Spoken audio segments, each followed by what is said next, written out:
Joey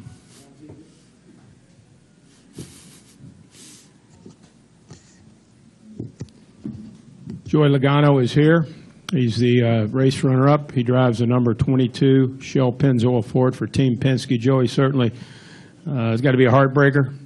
You gave it a heck of a try, a heck of an effort throughout this race, and just talk about maybe that last restart and what you saw. Yeah, I thought overall the day went well.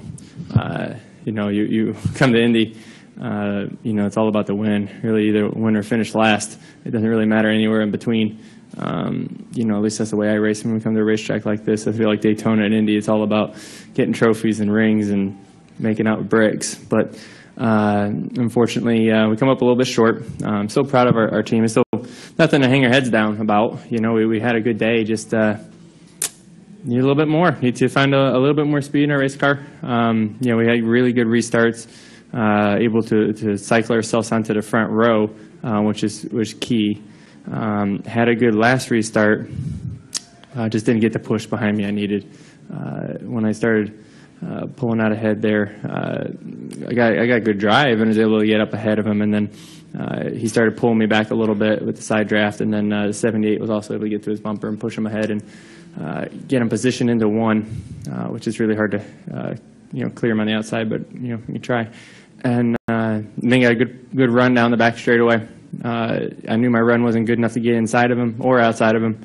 Really all I had was to be able to just try to get him offline. And I drove in way shallow on him, just trying to see if I can loosen him up, which doesn't seem to work with this package. I think the extended bumper doesn't allow us to loosen people up to make the pass. And really, but I was just trying to get him to wash up off the bottom and try to get me some air and get the drive off the corner. But he did wash up, but the plan worked. I got him to wash up, but you're going so fast and we don't have much motor. I go to the gas and it just wasn't going to accelerate underneath him, and wasn't able to continue that. And then that was kind of my last ditch effort. I tried one more time just to do something. He got loose off of one, and that was kind of the end of it. So like I said, overall it's a good day. Just second hurts, it always does, but it's always better than third, so I got to tell myself that. Thank you, Joey. We'll take questions now. We'll start in the front row here, Bruce Martin, and go to the back, and then over here to Kenny. Bruce Martin, Race Day on Fox Sports Radio and also NationalSpeedsportNews.com. Did the new rules make a difference, or is it still kind of back to the drawing board on that as far as this track?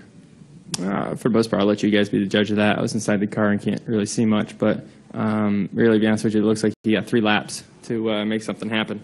After that, you kind of spread out, and it's hard to make the pass. The draft on the straightaway is obviously larger for sure, but doesn't make up for what we lose in the corners. So it's hard to make it happen somehow. I think we can fine-tune the package and maybe see something different, but for the most part, it seemed like Indy out there to me.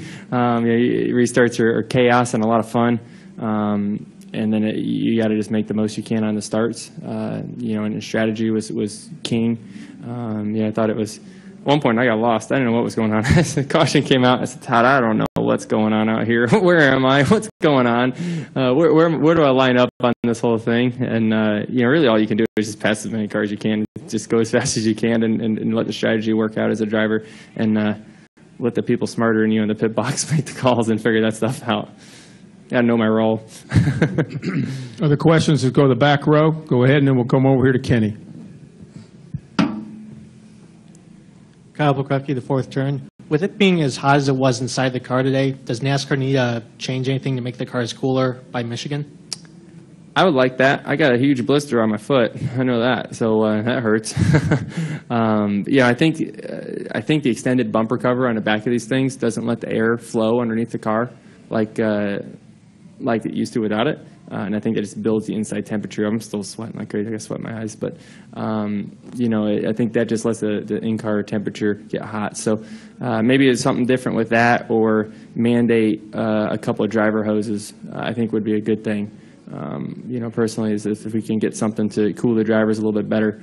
After watching the Xfinity race yesterday, I think it got all of us Cup guys a little nervous because the race is longer. And, I know we did a lot of things to our car to try to keep the driver cool. And I'm sure everybody else did too, but it just isn't enough. It's just too hot inside those cars. So, and obviously when we put air inside the cars, we're going to give up performance. So if we can mandate it and make sure, make everybody have it, it's not a penalty. It's another way to add drag, which is a good thing. That's what we're trying to do with this package anyways. Go here to Kenny, and then we'll go to Jared. Kenny Bruce with NASCAR.com. Joey, does second here sting worse because it's Indy, because you won the Daytona 500? I mean, if you finished second last week or if you finish second next week, would it be any different? The worst part is the same guy beat me the last 2 times to finish second. I mean, I'm glad he's back and all, but geez, Pete, you didn't have to come back like that. Man, we've been working our guts out all year, and he comes right back and doing it. But I know he's been working hard getting his foot back together. It's impressive what those guys have been doing too, man. That's amazing. The run they're on. Obviously, he's definitely going to make into the chase, and he's going to have some good points when we start. With I think he's got 4 wins. Is that 4? Golly. But yeah, it hurts more. Just because it's Indy, right? Like I said, it's all that matters when you come to these racetracks is winning. And obviously, with the guy I drive for, he really wants to win these races, and you don't want to let him down. And I'm sure it stings for him just as much as it stings for me. He's been coming here a long time and deserves to get a win here. And I wanted to be the guy and be the team to give it to him. You also mentioned speed and horsepower, and your crew chief mentioned that when I talked to him out on the grid. I mean, is that totally? I mean, is that a horsepower thing? Is that where you guys feel like you're lacking on this size track? Yeah, well,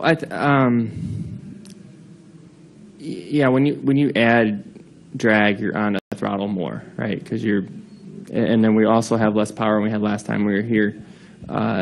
So when you're on a throttle a lot, your car's kind of topped out, right? It's kind of as fast as you can go. So you're not slowing down much in the corners, which means you don't have much throttle response when you go back to the gas, which, the drive off, and that's how you kind of accelerate underneath somebody, and try to do that in the short shoots. Our cars don't have that right now because of the power that was taken away.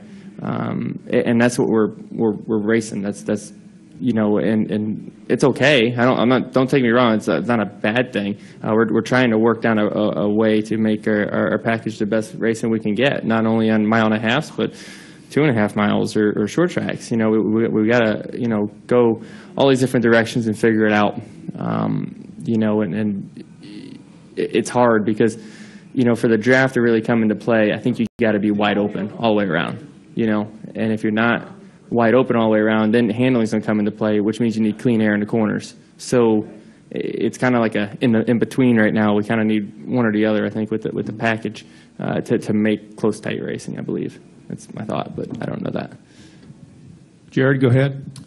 Yeah, Jared Turner, FoxSports.com. A couple quick things. Where would you rank this in terms of career disappointments? And then, thanks. Yeah. Sorry. Golly, and then secondly, man, I didn't crash. Right. And then secondly, coming into the day, Kyle had never won any of the. Sorry. Go ahead. Coming into the day, keep it coming. Yeah. Kyle had never won one of the big 3. So my question is, how nice would it have been to have denied Kyle, one of the big 3, because obviously he's a rival. I don't care who we beat as long as we win. I want to beat everybody. I want to deny everyone to a win because that's what our job is. Good for them. They're a great group of guys. I've known them for a long time. A lot of them was my Xfinity team when I was over there. So they're a great group of guys. I'm friends with most of them, so I'm proud of them. It's really cool. I'm jealous of them also because I want to be in that victory lane right now. But it hurts. And is it the all-time biggest disappointment in my career? No, it's not that bad. I can think of a lot worse things that could have happened today. I'm still walking. I'm still breathing. It's a lot better than some people are doing. So, I count my blessings and thank God for that. Let's go to Bruce, and then we'll go to Stan. Even though it hurts, as a fellow competitor, is it fairly remarkable what Kyle Busch has done considering I mean, this is like Peyton Manning with the neck injury winning the Super Bowl the next year. What he's done since he's returned, it's a better performance than he did before he got hurt. What's he, 4 out of 5 last 2 races? Yeah. That's pretty damn good. It's all right, I guess. Apparently he's been watching while he was getting ready, and he's a man on a mission, that's for sure. Just got to hope we slow him down a little bit before Chase starts, right now it's fun, and we're just trying to win races and having a good time. And here in a few weeks, it's going to get very serious. Not that it's not right now, but it's going to be very serious when it comes to chase time, and the pressure is going to pick up, and that's when we're going to find out who has the strongest team and who's the strongest-willed guys out there. And I put all the money in the world on my team. Stan Creekmore with RPMtonight.com. Joey, have you and Roger been face-to-face yet? Now, after No, the I end haven't of seen him. Oh, No, so you're hiding from him? Yeah, I was just angry on the radio. He was happy, so he's saying I did a good job, which I know it stings. And a lot of times it's hard to take the high road when it stings. But Roger's a great leader, and he's a great guy to have on your side. And I haven't got to see him yet. I'm sure I will when I get out of here. Any other questions for Joey Logano? Joey, heck of a show here this weekend, and continue best wishes and good luck next week at Pocono. All right, thank you guys.